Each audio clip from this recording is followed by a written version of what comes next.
आज आमे आपनकु एपरि किछि प्रश्न एवं सेमानकर उत्तर कहबू जहा बोधहुए आपण पूर्वरु शुणी नथिबे किंबा पढ़ी नथिबे। एथि मध्यरु किछि आम चारि पाखरे थिबा पशुमानक सहित जड़ित एही कौतूहलपूर्ण प्रश्न गुड़िकर उत्तर आपण क्वचित जानिथिबे।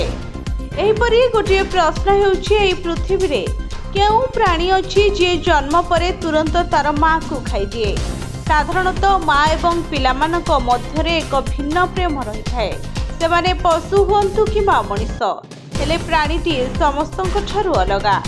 आपणଙ୍କ ପାଇଁ एक छोट सूचना हेउछि एही जीवटी आम घर चारि पाखरे देखिबाको मिलिथाए। एहा मध्य विपदजनक एवं विषाक्त।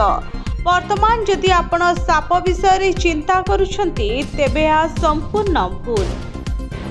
वास्तव में यही प्राणी एक बिछा अटे। यह प्रायतः छोट स्थान रे लुचि रही थांती एवं यार विष बहुत शक्तिशाली। यही जीव सहित जड़ित कौतूहलर विषय होछि यह जन्म हेबा मात्रे तार माँ को खाई दिए। यही महिला बिछा एक समय रे अति कम रे 100 पिला जन्म दे थाए। सुरक्षा दृष्टि से सेमानकु निज पिठी रे नै थाए। एही समय मध्यरे बिछा माँ को मांस खाई सेमानकर पेट भरी थांते। महिला बिछा शरीर शून्य न हेबा पर्यंत किबा न मरिबा पर्यंत एही प्रक्रिया जारी